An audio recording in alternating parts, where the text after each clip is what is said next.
It was a challenge to try and capture something as iconic as Alcatraz. You know about this. This is arguably the most famous prison in the world, and now you're in it. Just the space, the physicality of it, because it's quite claustrophobic. When modern-day prisons are designed, they really consider not intimidating people or making the spaces, as least stressful as possible. Well, Alcatraz didn't suffer from those restrictions. They did the research, they went out, studied Alcatraz, not just from books or internet. They were actually there to feel the environment, so it really sets a mood that gets you a little spooked. Well, we kind of started with the base layout of Alcatraz. The entire island we ended up roughing out in kind of a white box form, and then figuring out what play spaces we wanted to use out of that, what would be the most interesting areas to play in, and the connections between spaces, and spaces that the public doesn't necessarily get to go into. We really did a lot of pushing to really enhance that psychological horror aspect that we're really looking for. And this is a really good opportunity to really tell something special. Like I got stuck right through the gates of hell! This time around, I feel like it's been identified that there are these side missions that you're going to go out and try to accomplish. Al and the rest of the groups put together this escape plan, but the point is to get the parts and assemble this plane so they can get off the island. We did something new for the first time. We have actually contextual music that goes off. So that's a first for zombies. And it's all based around this horror thriller aspect. Every location will have a specific stinger that you hear when you find it, when you discover it, when you start unraveling the story. We start building on the music that you're hearing, and it's really enhancing that experience and going along with it in parallel.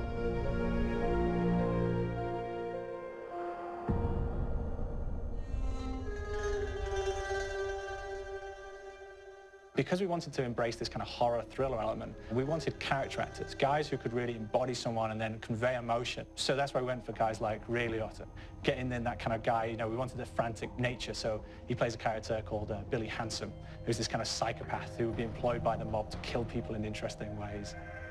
Chaz Palminteri, he plays a guy called Sal DeLuca, an old mob boss. Michael Madsen playing Finn O'Leary. He's kind of worked himself from the floor, from the streets. He's got his hands dirty in the blood and the guts a couple of times. And then we had Joe Pantoliano, and he plays Arthur Arlington, who's nicknamed the Weasel. Those guys, they bring a quality and a subtlety and timing that you can't really identify or try to recreate. Bring it on, you dirtbags! You start off in the afterlife mode, and that's just going to be what's going on. You're going to try to solve the mystery from the second you start. Afterlife, to me, brings a new element, like a new puzzle element. It forces me to think a little bit more or look for the clues or kind of think of zombies on a slightly deeper level. You see clues throughout the map that tell you, ooh, perhaps if I'm in the afterlife, I can interact with this object, or there's some puzzle going on here that I need to be in the afterlife. Back east, I whacked a dirty dentist with one of these. Took forever, too. Alcatraz has a Civil War kind of fort background before it turned into a penitentiary. And so we had this kind of backstory, the idea that the warden would have collected Civil War weaponry. And one of them is a blundergat. It's a fictional weapon, but the idea of the combination between a blunderbuss and a Gatling gun. And possibly, there might be a way of upgrading it to a more fantastical weapon that the players may find. You all gotta go sometime? You just went now. There's one main zombie, one big zombie that's going to come through and wreak havoc on your life.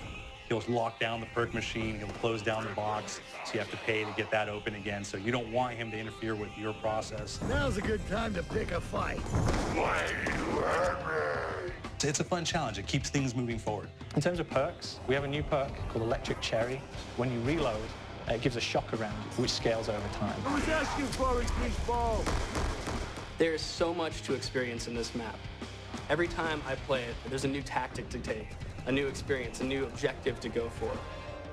But there's also this layer of things that we aren't exactly exposing to the players right off the bat and will need to be discovered.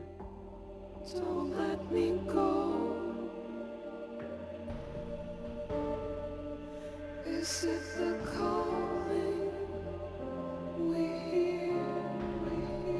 we've got the undead in there, we've got these historical elements, and these fantastic actors all seem to be with peace with each other in this kind of same world. So it's magical, and our team is incredibly excited by it.